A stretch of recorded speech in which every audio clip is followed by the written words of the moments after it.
In the autumn of 1833, the rolling hills of Hamilton County, Tennessee, were painted in brilliant shades of gold and crimson.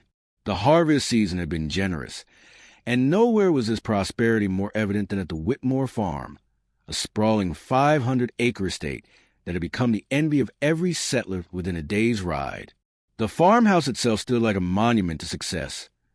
2 stories of hand-hewn logs and imported glass windows, with smoke curling peacefully from 3 brick chimneys. But on the morning of October 15th, 1833, those same chimneys would become the only structures left standing after one of the most calculated and horrifying family massacres in American frontier history. This is the story of Martha Whitmore, a farmer's daughter whose hunger for wealth would transform a peaceful family gathering into an inferno that claimed 14 lives in a single night. Samuel Whitmore had built his empire from nothing. Arriving in Tennessee in 1798 with little more than an axe and a mule, he'd carved his farm from virgin wilderness through 35 years of backbreaking labor. By 1833, the Whitmore name was synonymous with prosperity throughout the region. His cattle grazed on finest pastures, his crops filled 3 massive barns, and his coffers held more gold than most banks in Nashville. At 67, Samuel knew his time was drawing short. The cough that had plagued him through the summer was getting worse, and the family doctor had quietly suggested he put his affairs in order. It was time to decide who would inherit the Whitmore legacy. "I want everyone here for Sunday dinner," Samuel announced to his daughter Martha as they sat on the front porch that October evening. "Every cousin, every nephew, every branch of this family tree. We need to talk about the future." Martha nodded dutifully, her pale blue eyes reflecting the dying light. At 22, she possessed a quiet beauty that masked a razor-sharp intellect. She'd been managing the farm's books for 3 years, and no one understood the true extent of the Whitmore wealth better than she did. The farm alone was worth $15,000, a fortune that could set up entire generations. But Samuel had 17 living relatives, and Tennessee inheritance law favored equal distribution among family members. "Of course, Papa," Martha replied, her voice sweet as honey. "I'll send word immediately." But as Martha began penning letters to cousins scattered across Tennessee, Kentucky, and Georgia, her mind was working through calculations that had nothing to do with family reunions. She'd been studying those inheritance laws for months, poring over legal documents by candlelight long after the household had gone to sleep. 17 relatives meant her share would be less than $900, barely enough to buy a modest cabin, let alone maintain the lifestyle she'd grown accustomed to. The letters Martha sent were masterfully crafted, each one emphasizing the urgency of Samuel's failing health and the importance of a final family gathering. To her cousin Rebecca in Knoxville, she wrote, "Papa grows weaker by the day. This may be our last chance to be together as a family." To her Uncle Thomas in Lexington, "Papa specifically mentioned wanting to see you and the children one more time." What none of them knew was that Martha had been preparing for this moment far longer than anyone realized. Over the following week, relatives began arriving at the Whitmore farm. First came Rebecca with her 2 young sons, then Uncle Thomas with his wife and 3 daughters. Samuel's brother William arrived from Georgia with his entire family, including his pregnant daughter-in-law. By Saturday evening, the farmhouse was filled with the sounds of children playing, adults catching up on years of separation, and the warm chaos of a large family reunion. Martha moved through the gathering like a gracious hostess, ensuring everyone felt welcome. She helped arrange sleeping accommodations, prepared elaborate meals, and listened attentively to every conversation. But those who knew her best began noticing subtle changes in her behavior. "Martha's been asking the strangest questions," whispered her cousin Elizabeth to her sister. "She wanted to know exactly when we planned to leave, if we'd told anyone where we were going, and whether we'd brought much money for the journey home. She's probably just worried about Papa's announcement tomorrow," Elizabeth's sister replied. "You know how she's always been protective of this place." Sunday morning dawned crisp and clear, with frost painting the grass silver in the early light. Martha was already in the kitchen before sunrise, preparing what she promised would be a feast worthy of the occasion. The dining room table, extended with extra boards to accommodate 18 people, grown under the weight of roasted turkey, fresh bread, preserved fruits, and vegetables from a family garden. Samuel, despite his illness, seemed energized by having his family around him. He regaled the children with stories of the early days, when Cherokee raids were a constant threat, and winters meant the difference between life and death. The adults discussed politics, crop prices, and the growing tensions between North and South that were beginning to divide the nation. "I have something important to discuss with all of you after dinner," Samuel announced as the meal wound down. "Something that affects every person at this table." Martha's hands trembled slightly as she collected the plates, but her voice remained steady. "Why don't you all relax in the parlor while I clean up? I'll join you shortly." As the family settled into the main room, Martha worked with mechanical efficiency in the kitchen. But instead of washing dishes, she was retrieving items she'd hidden throughout the house over the past month. Coils of rope, bottles of lamp oil, and iron bars that could be wedged against doors. Samuel began his speech with the gravity of a man delivering his final words. He spoke of the pride he felt in his family, the legacy he hoped to leave behind, and his dreams for future generations of Whitmores. Then came the moment everyone had been waiting for. "I've decided to divide the farm equally among all my living relatives," Samuel declared. "Every person in this room will receive an equal share."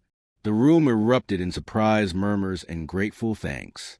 Cousins embraced, children were lifted into the air, and tears of joy flowed freely. Samuel smiled, satisfied that he'd made the right decision. But Martha felt something cold and hard settle in her chest. Equal shares meant her inheritance would be worth less than $1,000, not enough to maintain the farm, let alone live the life she planned. As she watched her relatives celebrate their unexpected windfall, a different kind of calculation began forming in her mind. "That's wonderful news, Papa," Martha said, her voice betraying none of the fury building inside her. "Truly wonderful. I think this calls for a special celebration." She disappeared into the kitchen and returned with a tray of glasses filled with her finest apple brandy. "To family," she proposed, raising her glass high, "to the bond that ties us together forever." The toast was enthusiastic, the brandy smooth and warming. What none of them noticed was that Martha hadn't touched her own glass, or that she'd been watching them all with the focused intensity of a predator studying prey. As the evening progressed, the brandy flowed freely. Martha kept refilling glasses, encouraging stories and laughter, while mentally cataloging every detail of the house layout. She knew where each family was sleeping, which rooms had the strongest locks, and exactly how long it would take to implement the plan she'd been refining for weeks. Around 10 o'clock, Samuel began showing signs of fatigue. The excitement of the day, combined with his illness and the brandy, was taking its toll. "I think it's time for this old man to get some rest," he announced, standing unsteadily. "Let me help you upstairs, Papa," Martha offered, taking his arm with apparent tenderness. One by one, the relatives began retiring to their assigned rooms. The children were tucked into beds throughout the house, while adults settled into guest rooms and makeshift sleeping areas in the parlor and dining room. By midnight, the farmhouse had grown quiet except for the occasional creak of settling timber and the distant sound of wind through the trees. Martha waited until she was certain everyone was asleep. Then she began to move. Starting in the cellar, she retrieved the supplies she'd been stockpiling. 3 gallons of lamp oil she claimed were for winter lighting, coils of rope she'd said were for barn repairs, and iron bars she told Samuel were meant to reinforce window shutters. Working by moonlight, she began the methodical process of sealing her family's fate. The first-floor windows were the easiest. Martha had loosened the latches weeks earlier, and now she used the iron bars to jam them permanently shut. The front and back doors received similar treatment, heavy wooden beams wedged against the frames from the outside, making them impossible to open from within. But Martha's plan was more sophisticated than simple arson. She'd studied the house's construction for months, identifying the load-bearing supports that, if damaged, would cause catastrophic structural collapse. Using a small hatchet, she began carefully cutting through critical support beams in the cellar, weakening them just enough that they would fail under stress, but not enough to cause immediate collapse. The lamp oil came next. Martha had mapped out the house's air currents during countless sleepless nights, and she knew exactly where to place the accelerant for maximum effect. She soaked the base of the main staircase, the hallways leading to each bedroom, and strategic points throughout the first floor where drafts would carry the flames most efficiently. By 4 a.m., the trap was set. Martha stood in the kitchen, striking flint to tinder with hands that showed no tremor despite the magnitude of what she was about to do. The small flame caught, grew, and began its hungry journey along the oil-soaked wood. The fire spread with terrifying speed. Within minutes, the main staircase was engulfed, cutting off escape routes to the upper floor where most of the family slept. The oil-fed flames raced through hallways and under doors, filling rooms with choking smoke before the occupants fully awakened to their danger. The first screams came from the children's room on the second floor. 8-year-old Timothy, Rebecca's youngest son, had woken to find smoke pouring under his door and flames visible through the window. His terrified cries woke the adults, who began a desperate fight for survival that was already doomed to fail. Samuel, despite his illness, tried to take charge. He sent his brother William to break down the jammed front door while he attempted to organize an evacuation through the windows. But Martha's sabotage was thorough. Every potential escape route had been eliminated or blocked. The barn! Samuel shouted over the roar of flames. Everyone to the barn! But when family members tried to reach the kitchen door that led to the barn, they found it not just locked but reinforced with iron bars that wouldn't budge. The windows that should have opened easily were similarly blocked. Panic began to set in as the family realized they were trapped in what was rapidly becoming a furnace. Martha, meanwhile, had positioned herself in the barn, watching through a crack in the door as her plan unfolded with mechanical precision. She could hear her father's voice shouting orders, her cousins screaming for help, and the children crying in terror. Her face remained expressionless as she watched her family pound desperately against doors and windows that would never open. The structural damage Martha had inflicted on the support beams began to show its effects around 4:30 a.m. The second floor, weakened by fire damage and her deliberate sabotage, started to sag ominously. Family members trapped upstairs could feel the floorboards shifting beneath their feet as the house began to collapse from within. Rebecca, trapped in the upstairs bedroom with her 2 young sons, made a desperate decision. Using a heavy wooden chair, she smashed through the window glass and prepared to drop her children to the ground below, a fall that might break bones but wouldn't kill them. But Martha had anticipated even this possibility.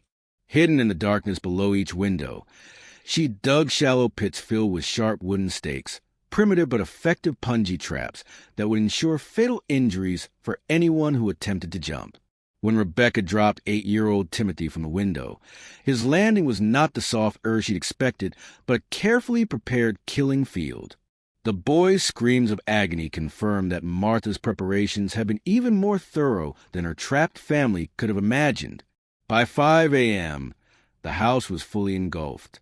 The handmade furniture Samuel had crafted over decades fed the flames, along with family heirlooms, photographs, and decades of memories. But the true fuel for this inferno was something far more sinister: the systematic destruction of human life for financial gain. One by one, Martha's relatives succumbed to smoke inhalation, burns, or crushing injuries as portions of the house collapsed. She listened each death with clinical detachment, occasionally consulting a pocket watch to note the precise timing of events. This wasn't passion or madness. It was a methodical execution of a business plan written in blood. The last voice Martha heard was her father's. Samuel, trapped in his bedroom as flames consumed the hallway outside, called out to his daughter one final time. "Martha, help us. Where are you?" She could have answered. She could have revealed her location in the barn, could have thrown open the doors and rescued at least some of her family. Instead, she remained silent, watching through the crack as a man who'd given her everything burned alive just 50 feet away. What do you think is really happening so far? Share your theories in the comments. As dawn broke over Hamilton County, neighbors began to notice the smoke rising from the Whitmore farm. The nearest homestead was 2 miles away, but the column of black smoke was visible for miles against the pale morning sky. A group of men rode hard toward the farm, expecting to find a barn fire or perhaps a chimney accident, the kind of mishap that was unfortunately common on isolated frontier properties. What they discovered defied comprehension. The magnificent Whitmore farmhouse had been reduced to a smoldering foundation filled with charred timber and worse things that would haunt their dreams for years to come. Scattered around the ruins were the bodies of Martha's relatives, some burned beyond recognition, others showing signs of desperate attempts to escape through windows and doors that had been deliberately sealed. And standing in the barn doorway, covered in soot and tears, was Martha Whitmore herself. "I was milking the cows," she sobbed to the first men who reached her.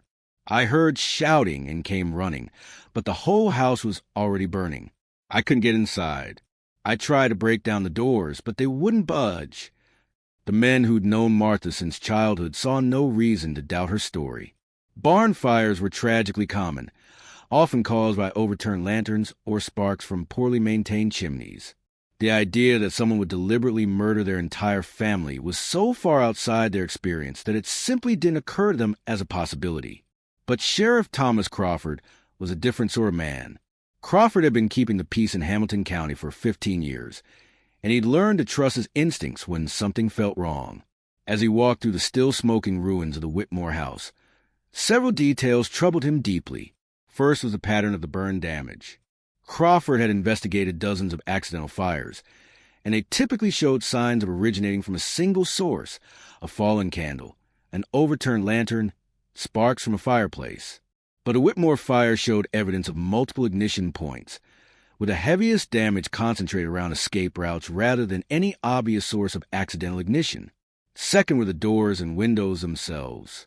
Even accounting for fire damage, Crawford could see clear evidence that they'd been deliberately barricaded from the outside. Iron bars were wedged against door frames, window latches had been removed entirely, and heavy wooden beams blocked potential escape routes with precision that spoke of careful planning rather than random structural collapse. But it was Martha's behavior that troubled Crawford most. While other family members might have been overcome with grief at such a catastrophic loss, Martha seemed more concerned with practical matters. "When will I be able to access Papa's papers?" she asked Crawford less than an hour after the bodies were discovered. "There are business matters that can't wait, debts that need to be settled immediately." Crawford found this focus on financial affairs rather than family tragedy to be deeply unsettling. Most people who just lost their entire family would be catatonic with grief, not discussing business arrangements while the bodies were still smoking. "Miss Whitmore," Crawford said carefully, "I'll need to ask you some questions about last night. Would you be comfortable speaking with me privately?" Martha's composure never wavered. "Of course, Sheriff. I want to help in any way I can." They walked to the barn where Martha claimed to have been during the fire. Crawford noted immediately that there was no evidence of recent milking. No fresh milk in the pails. No signs that the cows had been disturbed during their normal morning routine. When he mentioned this observation, Martha had a ready explanation. "I was so upset by the fire that I forgot to finish," she said, dabbing at her eyes with a handkerchief. "I ran toward the house the moment I saw the flames, and I've been in shock ever since." Crawford nodded but continued his examination of the barn. In the corner, partially hidden under a pile of hay, he discovered something that made his blood run cold. Detailed floor plans of the Whitmore house, drawn in Martha's neat handwriting, with specific notations about door locations, window configurations, and structural support points. "Miss Whitmore," Crawford said slowly, "why would you have architectural drawings of your own house?" For the first time since he'd arrived, Martha's perfect composure cracked slightly. Her eyes flicked toward the papers, and Crawford saw a flash of something predatory in her expression before she regained control. "Papa asked me to help plan some renovations for spring," she said. "He wanted to add another bedroom for when the grandchildren visited." It was a reasonable explanation, but Crawford's instinct screamed that something was fundamentally wrong. He carefully folded the papers and slipped them into his coat pocket. "I'll need to keep these as part of the investigation," he said. "Standard procedure."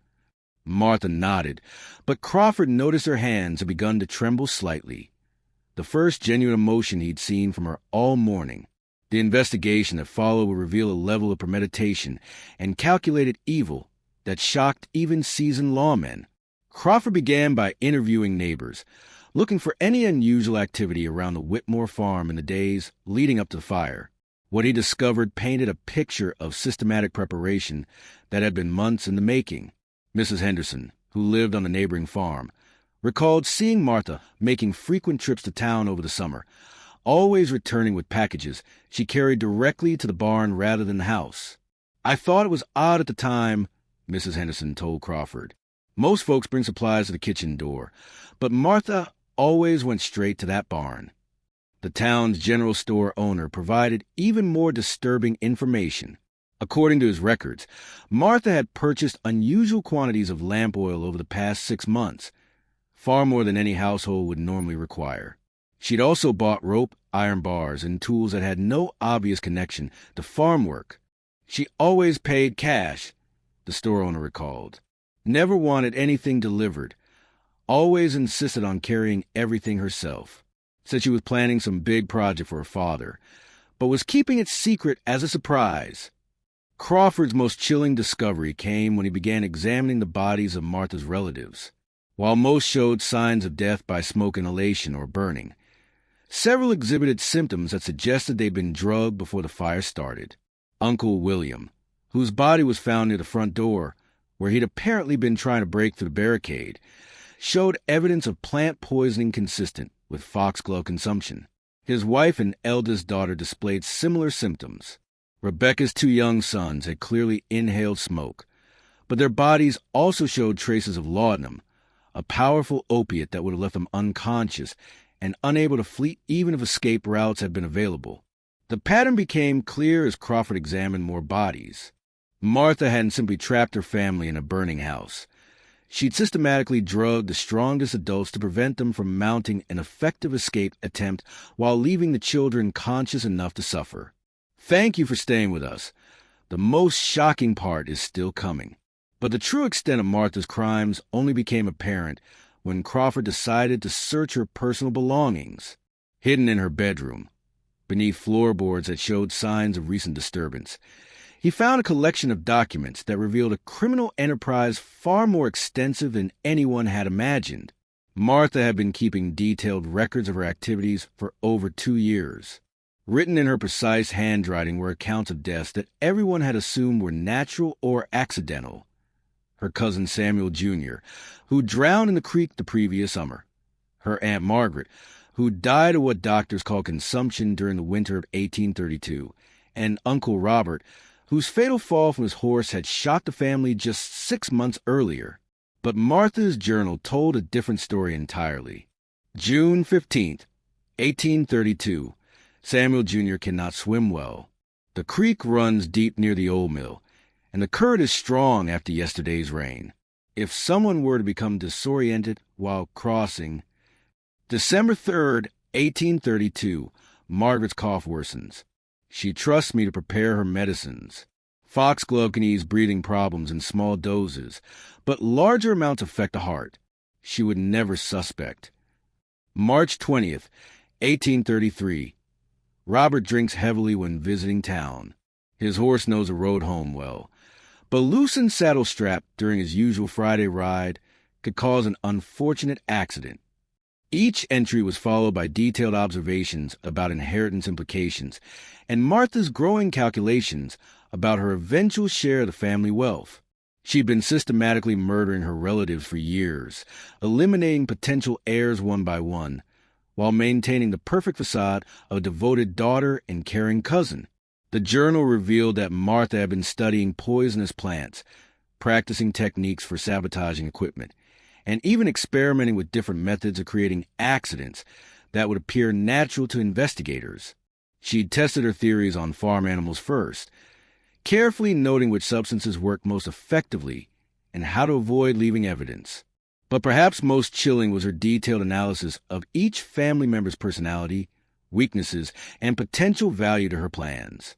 She categorized her relatives like livestock, noting who could be easily manipulated, who might become suspicious, and who posed the greatest threat to her ultimate goals.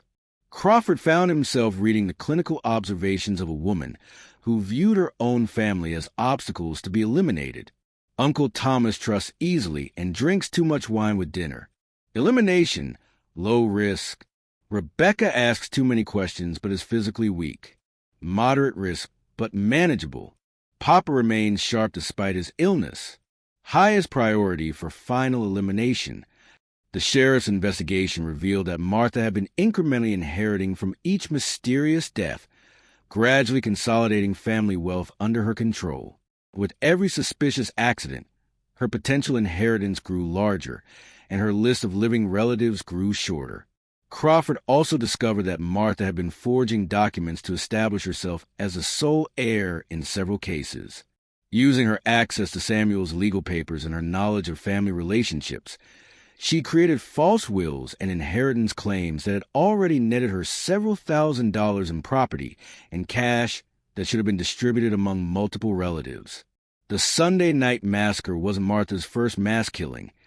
It was simply the largest and most efficient elimination of obstacles to her ultimate goal. When Crawford confronted Martha with the evidence, her reaction was as chilling as everything else about the case. She didn't deny the charges, didn't express remorse, and didn't attempt to justify her actions with claims of madness or desperation. Instead, she looked at the sheriff with the same calculating expression she'd worn while planning her family's deaths and said simply, "You can't prove any of this will hold up in court." But Martha had underestimated both the thoroughness of Crawford's investigation and the horror that her crimes had inspired in the local community. The evidence against her was overwhelming, and the surviving neighbors who trusted her with their own families now realized how close they'd come to becoming her victims. The trial of Martha Whitmore became the most sensational legal proceeding in Tennessee history up to that point. People traveled from neighboring states to witness the proceedings, cramming into the courthouse in Hamilton County to see the woman who'd burned her family alive for money. Prosecutor James Mitchell painted Martha as a calculating predator who'd spent years perfecting the art of murder. He presented the journal entries, the physical evidence from the fire scene, and testimony from neighbors about Martha's unusual purchases and behavior. This was not a crime of passion, Mitchell told the jury. This was not madness or desperation. This was a businesswoman eliminating her competition, using methods so cold-blooded that they challenge our understanding of human nature itself. Martha's defense attorney argued that the evidence was circumstantial, that the journal entries could be interpreted as fiction or fantasy rather than actual murder plans. He suggested that Martha might be mentally ill, unable to distinguish between reality and imagination. But when Martha herself took the stand, her testimony destroyed any possibility of an insanity defense. Speaking in clear, precise language, Martha walked the court through her reasoning with the detached professionalism of someone discussing crop rotation or livestock breeding. She explained how she calculated inheritance shares, identified which relatives posed the greatest obstacles to her goals, and developed methods for eliminating them that would appear natural. "I regret that it came to this," she told the court, showing no emotion beyond mild disappointment. "But Papa's decision to divide the inheritance equally would have left me with insufficient resources to maintain the property that I'd worked to preserve for years. The others would have sold their shares to strangers, breaking up land that had been in our family for decades. I couldn't allow that to happen." When asked directly whether she felt remorse for murdering 14 family members, including 5 children, Martha's response chilled everyone in the courtroom. "I feel regret that more efficient methods weren't available," she said calmly. "The fire was necessary because it could eliminate multiple obstacles simultaneously, but it was also traumatic for everyone involved. If I could have found a way to achieve the same result with less suffering, I certainly would have preferred that approach." The jury deliberated for less than 2 hours before returning a verdict of guilty on 14 counts of first-degree murder. The judge sentenced Martha to death by hanging, but even facing execution, she maintained the same unsettling composure that had characterized her entire trial. "I understand the court's decision. Martha said when asked if she had any final words. "I simply hope that future generations will appreciate the lengths I went to in order to preserve our family's legacy. If you're still here, get ready. The final truth will change everything you thought you knew." But Martha Whitmore's story didn't end with her conviction. In the weeks leading up to her execution, she began receiving visits from a most unexpected source, a wealthy businessman named Edgar Blackwood, who claimed to be researching historical property ownership patterns for potential investment opportunities. What the local authorities didn't know was that Blackwood represented a network of land speculators who'd been tracking properties throughout Tennessee, looking for opportunities to acquire valuable farmland at below-market prices. They'd learned about the Whitmore farm through courthouse records and saw Martha's situation as a unique business opportunity. Blackwood's visits to Martha's jail cell weren't motivated by sympathy or curiosity about her crimes. He was there to make a deal. "Miss Whitmore," Blackwood said during their first meeting, "I understand you're facing execution, but there may be a way to ensure your investments aren't completely lost." Martha listened with the same calculating attention she'd given to planning her family's murders. Blackwood explained that his associates could arrange for her to die during a staged hanging, then transport her to California where she could live under a new identity. In exchange, she would sign over ownership of the Whitmore farm to Blackwood's investment group. "The property will be developed eventually," Blackwood continued. "The railroad companies are planning routes through this area within the next decade. Your father's farm could be worth 50 times its current value if properly positioned for commercial development." For Martha, the decision was as simple as any other business calculation she'd made. Life in California under a false name, with enough money to live comfortably, was preferable to death on a Tennessee gallows. She agreed to Blackwood's proposal and began planning her second elaborate deception. The staged execution took place on November 15th, 1833, before a crowd of nearly 300 spectators who'd come to see justice served for the Whitmore massacre. What they witnessed appeared to be a standard hanging. Martha was led to the gallows, given an opportunity for final words, and then executed according to the court sentence. But the man serving as executioner was one of Blackwood's associates, skilled in creating the appearance of death without causing actual fatal injuries. Martha was indeed suspended from the gallows, but for a carefully calculated period that would render her unconscious without killing her. Her body was immediately taken away for burial, allowing Blackwood's people to revive her and begin the journey west. The crowd dispersed, satisfied that justice had been served. Sheriff Crawford filed his final report on the Whitmore case, noting that Martha had been executed as ordered and that the matter was closed. The charred remains of the farmhouse were left to the elements, gradually becoming overgrown with vines and weeds as nature reclaimed the site of Tennessee's most horrific family massacre. But Martha Whitmore was very much alive. Under the name Mary Blackwell, she arrived in Sacramento, California, in early 1834 with enough money to purchase a substantial property in what would eventually become one of the city's most valuable commercial districts. She established herself as a widow from Tennessee, tragic victim of the same fire that had claimed her family, and began rebuilding her life with the same methodical precision she'd used to plan their deaths. Over the following decades, Mary Blackwell became a respected figure in Sacramento society. She invested wisely in real estate and mining operations, never married, and was known for her charitable contributions to local churches and schools. To her neighbors and business associates, she was a gentle, soft-spoken woman who'd overcome tremendous tragedy to build a successful life in the growing city. None of them knew that their beloved Mary Blackwell had murdered 19 people to achieve her California prosperity. The truth about Martha's survival only came to light in 1885, more than 50 years after the Whitmore massacre, when a deathbed confession from Edgar Blackwood's son revealed the details of the conspiracy. By then, Martha herself had died of natural causes in 1878, taking her secrets with her to an unmarked grave in Sacramento City Cemetery. But even this revelation wasn't the end of the story. When authorities began excavating the Whitmore property based on information from Martha's recovered journal, They made discoveries that added 5 more victims to her confirmed kill count. Buried in various locations around the farm were the remains of family members whose deaths had been attributed to disease, accident, or natural causes over the years preceding the massacre. Most disturbing was the discovery of a child's skeleton in the old root cellar, identified through dental records as Martha's 7-year-old nephew Daniel, who'd supposedly died of scarlet fever 2 years before the fire.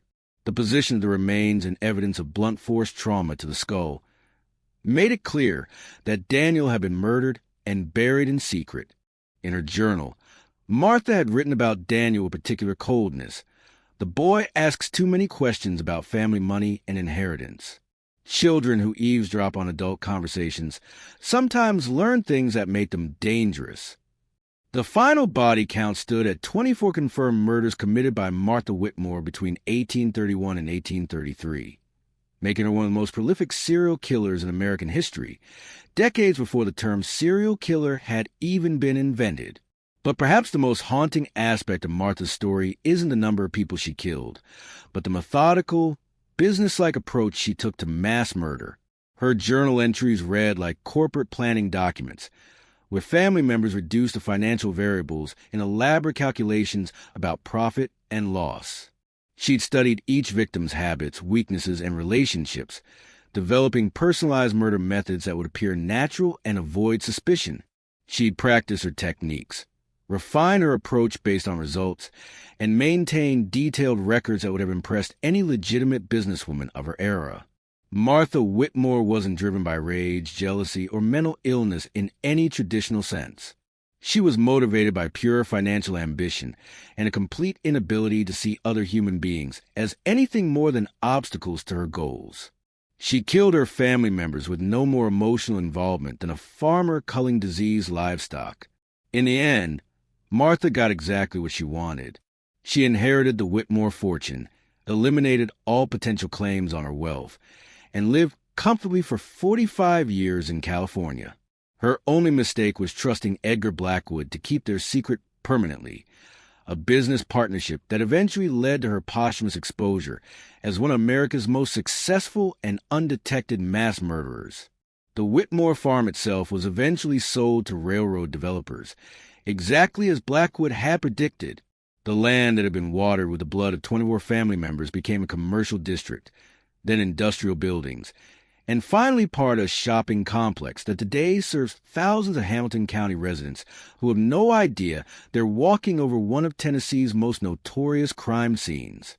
Martha's story raises uncomfortable questions about the nature of evil and the masks it can wear. How many other tragic accidents throughout history were actually carefully planned murders? How many bereaved survivors were actually the architects of their family's destruction? And how many Martha Whitmores have lived among us, hiding calculated cruelty behind facades of respectability and charm? The case of the farmer's daughter who burned 14 relatives alive reminds us that sometimes the greatest monsters are those who look most normal, who gain our trust through familiarity, and who kill not from passion or madness, but from the cold calculation that human lives are acceptable costs for achieving personal goals. In small Tennessee towns, parents still warn their children about strangers who might mean them harm. But Martha Whitmore's legacy suggests a more terrifying possibility, that sometimes the greatest danger comes from those we trust most, wearing the faces we love, calculating our worth in dollars and cents while planning our deaths with business-like precision.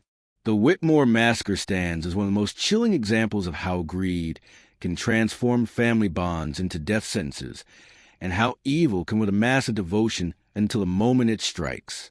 Martha's victims never saw their deaths coming because they came from hands that had served them dinner, voices that had wished them good night, and smiles that had welcomed them home. Their trust killed them, and Martha's betrayal of that trust makes her crimes among the most psychologically disturbing in American criminal history. She didn't just murder her family. She perverted every relationship, every shared memory, and every moment of love they'd experienced together into tools for their destruction. The farmer's daughter who burned 14 relatives alive achieved her goal of claiming the family fortune. But her true legacy isn't the wealth she accumulated or the life she built in California. It's a reminder that evil doesn't always announce itself with obvious signs. Sometimes it comes to dinner, helps with the dishes, and kisses you goodnight before lighting the match that will burn your world to ashes. Was Martha Whitmore born evil, or did something in her environment create this calculating killer?